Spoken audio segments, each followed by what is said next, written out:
পুজোর জন্য বিভিন্ন অনলাইন প্ল্যাটফর্মে সেল শুরু হয়ে গিয়েছে, কিন্তু জিনিসগুলো কেনার সময় কখনো কি ভেবে দেখেছেন যে শপিং করার সময় জিনিসের দাম সবসময় কেন নয়ের ঘরে শেষ হয়?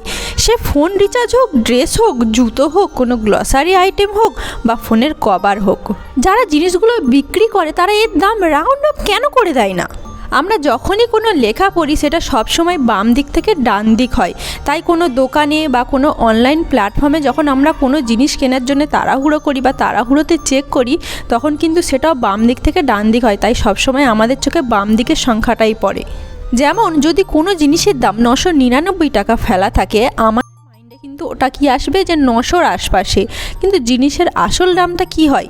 1000 টাকায় না? বিজ্ঞানীরাও 2012 সালের একটা স্টাডিতে বলেছেন যে স্টক মার্কেটে যে স্টকগুলোর দাম রাউন্ড অফ করা থাকে সেগুলো মানুষ কম কেনে, কিন্তু যেগুলো রাউন্ড নাম্বারের থেকে 1 সেন্টও কম থাকে সেইগুলো মানুষ বেশি কেনে। আর একটা ইন্টারেস্টেড কারণ হলো 2014 সালের IIM ব্যাঙ্গালোর স্টাডিতে দেখা গিয়েছে ইন্ডিয়ান কনজিউমাররা তখনই জিনিসকে হাই ভ্যালু আইটেম ভাবে যখন জিনিসের দাম 9-এ এসে শেষ হয়। আপনিও কি এতদিন এইভাবেই কিনতেন, নাকি আপনি বুদ্ধিমান? কমেন্টে অবশ্যই জানাবেন।